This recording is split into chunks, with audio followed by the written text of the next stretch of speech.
Salut à tous, bienvenue encore dans ce nouveau lab consacré à SQL, ok? Consacré à MySQL pour être bien précis. Voilà, MySQL, ok? Et dans ce lab, on va voir la gestion des tables et des contraintes, ok?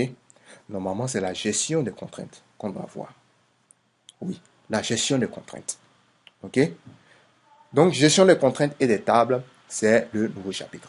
Donc, cette vidéo a été réalisée, bien sûr, grâce au soutien de nos partenaires tels que la SDMTA au Cameroun et aussi Sogel Africa, basé en Côte d'Ivoire, spécialisé, bien sûr, dans la conception d'applications, dans les projets d'application, dans la création de design UI UX, donc tout ce que vous voulez comme projet design, tout ce que vous voulez comme application, c'est Sogel Africa. Bien, on va se concentrer maintenant sur notre lab numéro 3 qui est la gestion des contraintes et des tables. Ok, les contraintes ici, c'est un peu comme des restrictions. Ok, c'est comme tu veux faire une maison et puis on te dit, bon, la maison que tu veux faire là, regarde bien, la maison que je veux que tu fasses, je veux que telle fenêtre soit comme ça, telle porte soit comme ça, telle porte soit comme ça. En fait, c'est ça des contraintes. Ok, ce sont des contraintes. Ok, donc ici, au niveau de nos tables, lors de la création des tables, on avait mis des contraintes. Quand on a vu, pour ceux qui ont vu les labs précédents, la création de nos tables, on avait mis des contraintes. D'accord. Également, ces contraintes-là, ok, vont jouer un rôle très important dans nos tables. Ok. Il y a des contraintes de clés primaires, des contraintes de clés étrangères. On avait des contraintes de vérification. On avait également, il y a aussi également des contraintes dites d'intégrité référentielle, des contraintes d'intégrité référentielle. Ok. Donc, le but de ce lab, c'est de faire quoi? Modifier les contraintes sur nos tables, sur la base de données, contraintes de nos tables, autant pour moi, modifier, supprimer une table et modifier, supprimer les colonnes de table. On va voir comment gérer tout ça. Vous êtes prêts? Super. Donc, suivez le guide. Non, le guide ne se trouve pas ici, il se trouve de l'autre côté. Voilà. Ok, donc dans notre tutoriel, on va jouer sur une table temporaire. Ok, loin de moi l'idée de supprimer intégralement la table. Voilà, de départ. On va jouer sur une table temporaire. C'est bon? Et sur cette table temporaire, qui a pour objet les pays, voilà, permettez que je vous le montre en grand. Donc, sur cette table temporaire qui a pour objet les pays, ok, on va créer une table temporaire qui s'appelle pays. On a les pays, on a le code du pays, euh, le nom, la capitale, voilà. Et on va les insérer. Donc, on a fait un script, ok, où tout ça se trouve à l'intérieur. C'est bon? Et on va jouer avec les contraintes. Donc, déjà, je vais charger ce script-là, ok. Donc, l'écriture, le full scripting, ok, fera l'objet d'un autre lab. Donc, ne vous préoccupez pas de ça. Je vais juste faire sortir la table temporaire et on va juste modifier les tables, modifier les contraintes telles que vues dans notre script ici, où on aura nombre d'habitants de type décimal, ce sont les contraintes, hein, voilà. Le nombre d'habitants, bien sûr, supérieur à 0. C'est bon? On aura aussi, je vais vous montrer un peu comment les contraintes seront formulées. Ensuite, et on aura tout ce qu'il faut pour pouvoir maîtriser le sujet. C'est bon? C'est parti. Ok, donc d'abord, je vais me connecter à ma base de données. Donc pour ça, je rappelle la commande puisque je l'ai déjà fait.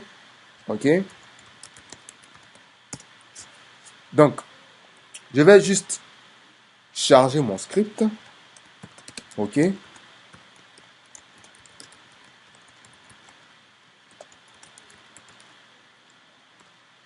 pardon. Je vais juste charger mon script. C'est fait. Il me dit erreur, erreur numéro 2.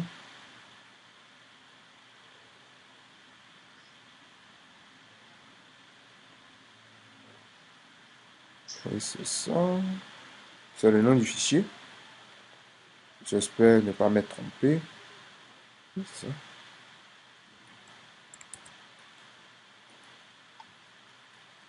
Ok, il me dit erreur niveau 2, je sais pas quoi. Voilà. En fait, c'est juste un point virgule, c'est tout. OK. Donc, mon fichier est chargé. La requête, cette ligne, cet enregistrement. Voilà. Donc, ma table temporaire a été créée. Et pour cela, je vais le rendre directement. Donc, je fais un select. Voilà, étoile from pays. OK, on va regarder l'intégralité. Super. Donc, voici notre table. Et sur notre table, OK, je vais faire ceci. On a le contenu de notre table, autant pour moi. Maintenant, je vais vous afficher, voilà,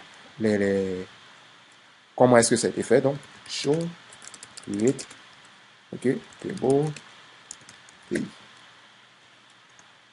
Donc, voici comment le pays a été créé. OK, la table pays. Donc, tel dans nos scripts.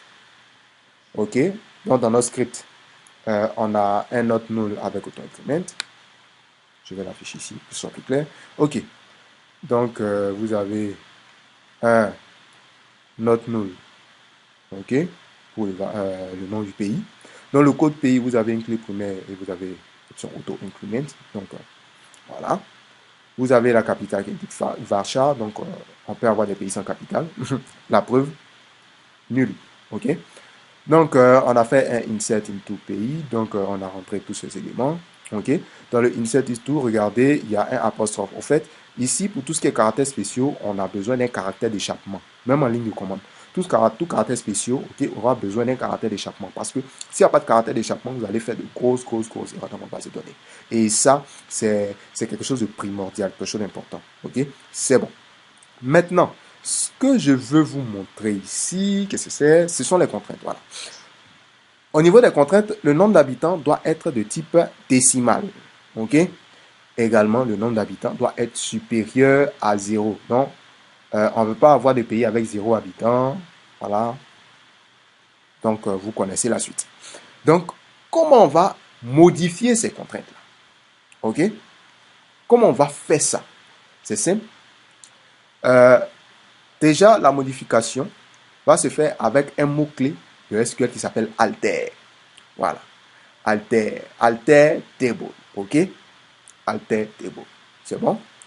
Donc, dans l'objectif de notre base de données, OK, qui n'est pas le lab 4, on va apprendre à modifier les contraintes, modifier et supprimer une table. Comme je dis, on va jouer sur une table temporaire. OK?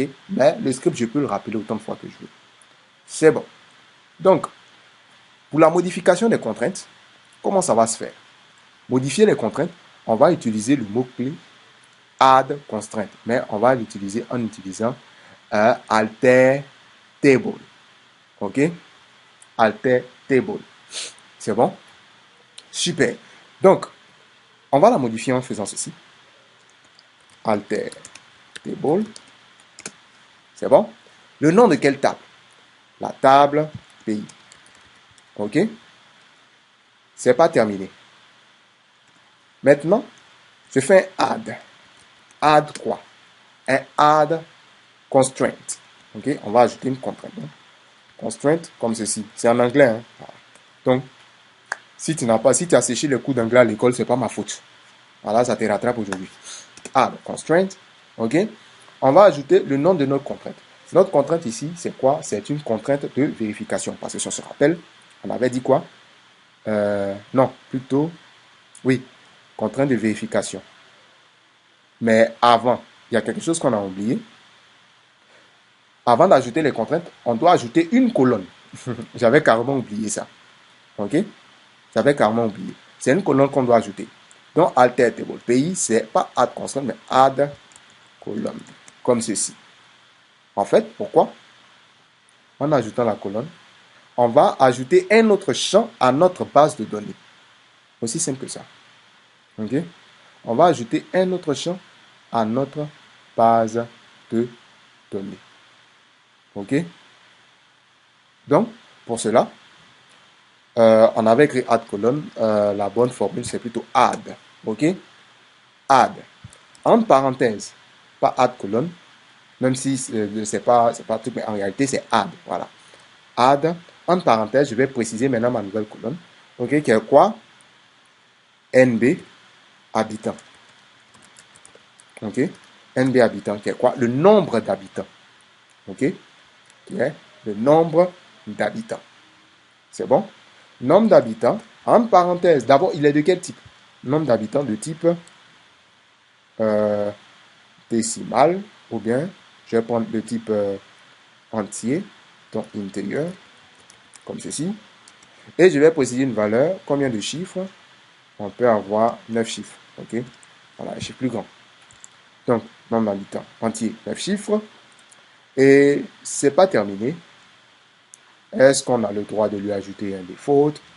Donc, c'est là, on va voir maintenant quelque chose de très intéressant. Regardez, je vais mettre default. OK. Dans le default ici, je vais mettre une valeur par défaut. La valeur par défaut, c'est tout simplement 1. Vous dites, je vais mettre, si je n'ai rien mis, c'est un habitant. Pas plus. Au moins un habitant. C'est bon? Une fois fait, je mets point virgule et puis je valide. On va voir ce que ça donne ensemble. OK? Voilà. On nous dit, belle erreur. Voilà, integer default 1. OK. On va gérer ça. Regardons bien. Alter table pays. OK? Add. On reprend ensemble. En parenthèse. NB habitant. OK? Integer. Je précise. Valeur 9. D'accord? Default. OK? Default. Je vais voir ce que ça donne si je mets, voilà, 1 comme ceci. Je mets un point virgule. Je valide avec entrée. Bingo! Donc, n'oubliez jamais que après le default, en double quote, on met la valeur par défaut. OK? Donc, c'est ce qui est fait. En fait, la table a été modifiée. Regardez, il suffit que je fasse plutôt describe. Oui. Regardez bien. On a le code de nom de la capitale et voici. Nombre d'habitants qui apparaît ici. C'était ajouté. OK? Et puis, si vous regardez dans l'option défaut, vous avez 1. Donc, c'est-à-dire, à chaque fois que j'ai entré, même si je n'ai rien mis, automatiquement, il me met 1. Le match est fini. Le extra, vous vous souvenez, hein, dans la vidéo précédente, je vous avais parlé d'extra. Donc, voilà. Ici, il a mis un commentaire. Voilà, auto-increment dit. Il va augmenter lui seul. Donc, je ne fais aucun effort.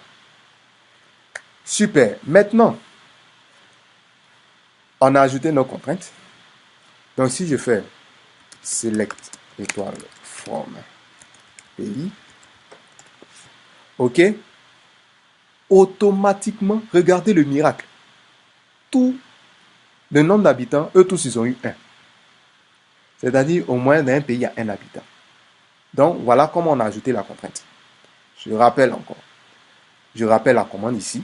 Vous avez alter table. OK, pays qui est le nom de ma table. Juste un exemple. Pays, OK. Add. Add quoi? Je vais pas écrire add colonne, mais je vais mettre en parenthèse toutes les informations de la colonne.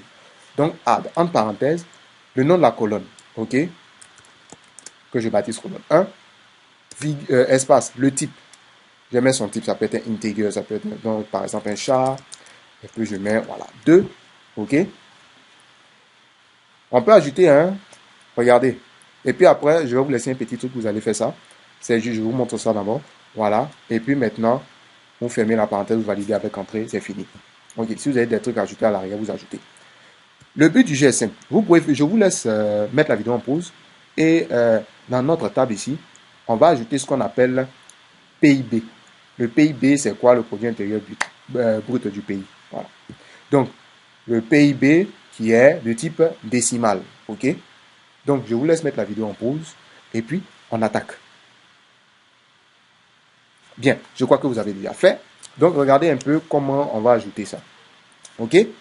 Pour cela, il suffit que je fasse alter table pays, qui est le nom de ma table, add, comme ceci. En parenthèse, j'appelle PIB. OK? PIB qui est de type décimal. OK? Le PIB d'un pays n'est jamais négatif. Donc, il y aura toujours des contraintes à ce niveau. PIB. OK? Décimal. N'est-ce pas? Ensuite, qu'est-ce que je fais? Virgule. Nombre, je prends 8 chiffres au début, 2 chiffres à la fin. Voilà, PIB décimal. OK? Je ferme. C'est bon? Et je mets un point virgule. Quand je fais ça, vous allez voir qu'il y aura des changements sur la table pays. Super. Donc, on peut faire un select étoile from pays. Et on remarque que PIB, ça sort nul, nul, nul, nul, nul, nul. On se rappelle, hein, je ne vais pas revenir là-dessus, c'est nul pour dire c'est des valeurs non définies. Donc, dans chaque pays, on ne connaît pas le PIB. On ne sait même pas ce que c'est. OK? Donc, si vous faites des updates, vous pouvez changer carrément l'intégralité de ces PIB. Donc, voilà comment on réalise un ajout de colonne. Très bien. Maintenant, un élément très important qu'on a vu aussi dans la base de données, c'est quoi? Des contraintes, ok? Au niveau du nombre d'habitants, on a dit quoi? On a ajouté la colonne, c'est fait. Nombre d'habitants supérieur à 0, ok? On a mis 1, donc par défaut. Maintenant, on va ajouter une contrainte qui est quoi? Qui est la supériorité au niveau du nombre d'habitants. Alors, comment ça se fait? On va utiliser la même fonction. Je dis la même fonction, autant pour moi. La même commande, ok? Alter table. C'est bon. Puisque c'est une contrainte qu'on veut ajouter, avant ça, je mets le nom de ma table, qui est pays. Ok? Comme ça sera long, je vais passer en bas ici. Donc, add constraint. Quelle est la contrainte? On va nommer le nom de la contrainte. La contrainte, c'est quoi? C'est une contrainte de vérification. Donc, CK ou check, on se rappelle. Check, ok, NB habitant. Ok, check NB habitant. Et maintenant, on va entrer nos éléments. On se rappelle bien. Je vais me servir de mon modèle précédent. On avait vu ça. Constraint, on va check, et puis on rentre notre valeur. C'est la même chose qu'on va appliquer ici. Donc, pour ça, je fais check, comme ceci, entre parenthèses, ok, check, NB habitant supérieur à 0. Et voilà, c'est fait. La contrainte est ajoutée. Je n'ai qu'à mettre un point virgule et c'est tout. Voilà comment ça se fait. Alter table, nom de ma table qui est pays, add constraint. Pourquoi? Parce que c'est de cette façon qu'on ajoute une contrainte à une table existante. On vérifie, donc on a une contrainte de vérification, dans le nom de la contrainte. Et maintenant, l'option vérification. Check, suivi de quoi? Le nombre d'habitants doit être supérieur à 0. Donc, je n'ai qu'à valider. On va voir ce que ça donne. Il me dit une petite erreur là. Quelle est la petite erreur? Ouais, de... Oui, c'est ça. Check le nombre d'habitants supérieur à 0. Ah oui, la deuxième parenthèse de trop. Sérieusement. Hein. Voilà. En fait, j'avais ajouté une parenthèse de trop. Donc, on valide ensemble. Ok. Qu'est-ce qu'il me dit encore? Vous avez une erreur. Une. Ah oui. Alter table pays. Sérieusement. Voilà. J'avais ajouté une parenthèse de trop. En fait, je m'étais trompé. Donc, je valide. Et voilà, tout est OK. Alter table pays. Add constraint. Check nombre habitant. Donc, check nombre habitant supérieur à 0. Et c'est fait. Donc, la contrainte est faite. Donc, c'est-à-dire que si je fais un insert into et que je mets une valeur à l'intérieur, la valeur n'est pas 0, une valeur négative ou bien 0 lui-même, il va refuser. Ça va provoquer une erreur sur la table. OK? Donc, c'était ça, l'ajout de contrainte. Bon, on sait comment ajouter une contrainte. OK? Maintenant, regardez. On va aussi, je dis, ajouter, on va aussi plutôt modifier des contraintes. On sait comment ajouter des contraintes. OK? Ben, ce que je vais faire, je vais juste renommer les colonnes du tab. Par exemple, je vais renommer la colonne non pays par pays, ou bien renommer carrément la table pays, je vais l'appeler country, voilà, en anglais, juste pour vous montrer un peu. Ou bien renommer carrément, je vais renommer non pays, voilà, et renommer non P, donc je vais mettre non pays tout court, ok, à ne pas confondre. Donc, comment est-ce que je vais réaliser tout ça? Ok, pour ça, c'est le même alter table qui intervient. Alter table, ok, pays. Mais pour renommer une table, on va utiliser quoi? L'option rename, comme ceci. Rename. Rename ici permet de renommer des tables, pas des champs d'une table. Attention, on renomme une table, mais pas les champs d'une table. pour renommer les champs d'une table, ils ont une syntaxe à part. Mais c'est toujours combiné à alter table. OK? Donc, quand je fais alter table, pays, rename, pays, rename tout. On colle ensemble. OK? Rename tout, par exemple. On va renommer la table pays en quoi? En country. OK? On va faire comme ça. OK? Alter table pays, rename to country. Quand on fait ça, on valide ensemble. La table a été renommée. Donc, si je fais select, étoile, from, pays, bah, il va me dire la table pays n'existe pas. Preuve qu'on a renommé. Donc, si je rappelle la même commande et que je change pour mettre un country, bingo, on a tout ce qu'il faut sur country. OK? Donc, on va répéter la même opération, mais dans le sens inverse. On va s'arrêter là pour une première partie.